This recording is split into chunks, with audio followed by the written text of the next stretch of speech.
பண்புடைப்பெரியர் கடலுக்கு போகும் மீனவன் உயிரை கையில் பிடித்துக் கொண்டுதான் கடலுக்கு செல்கின்றான். இயற்கை சீட்டம் ஒருபுறம், சிங்கள காடையனின் சீட்டம் மறுபுறம்.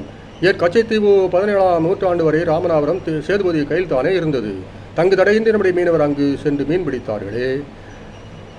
ராமநாதபுரம் ராமசாமி படையாச்சி கச்சத்தீவில் அந்தோனியார் கோயிலும் கட்டினாரே. 1976 தானே இந்திரா காந்தி பண்டாரநாயகாவுக்கு கச்சத்தீவை தாரை வார்த்தார். கருணாநிதியும் சேர்ந்துதான். புலிவாயில் தலையை கொடுத்து விட்ட பிறகு புள்ளிமானை போது கதறியது பயன். அண்மையிலே தர்மைக்குள மீனவர்களை கைது பண்ணி எப்படி படாத பாடுபடுத்தினான் செங்கலுக்காடையன் என்பது உங்களுக்கு தெரியும். இதையெல்லாம் முன்பே அறிந்தானோ என்னவோ பைபிள் அன்றே படம் பிடித்து காட்டியது மீனவருடைய அவலத்தை. மீனவர் புலம்புவர். எசையா 19:8. மீனவர் பகுதியிலிருந்து ஒரே அழுகுரலும் புலம்பலும் கேட்கும். செபானியா 1:10. மரக்கலங்களே கதறியழுங்கள். எசாயா 23:1. கடற்கரை நாட்டோரே கதறியழுங்கள். எசையா 23:2. பைபிள் மட்டுமல்ல, எம்ஜிஆரே மனமுறி பாடியிருக்கின்றாரே படகோட்டி படத்தில். இதோ பாடுகின்றார்.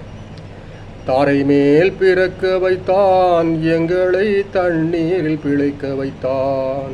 தாரை மேல் இருக்க வைத்தான், பெண்களை கண்ணீரில் குளிக்க வைத்தான்.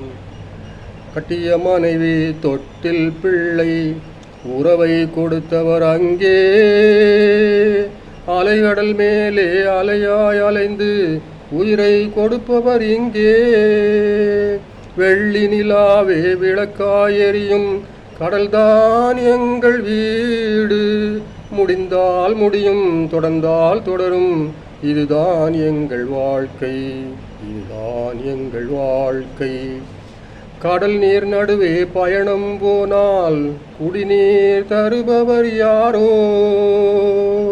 தனியாய் வந்தார் துணிவை தவிர துணையாய் வருபவர் யாரோ.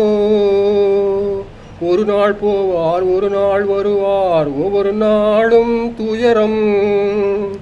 ஒரு ஜான் வயிறை வளர்ப்பவர் உயிரை ஊரார் நினைப்பது சுலபம், ஊரார் நினைப்பது சுலபம்.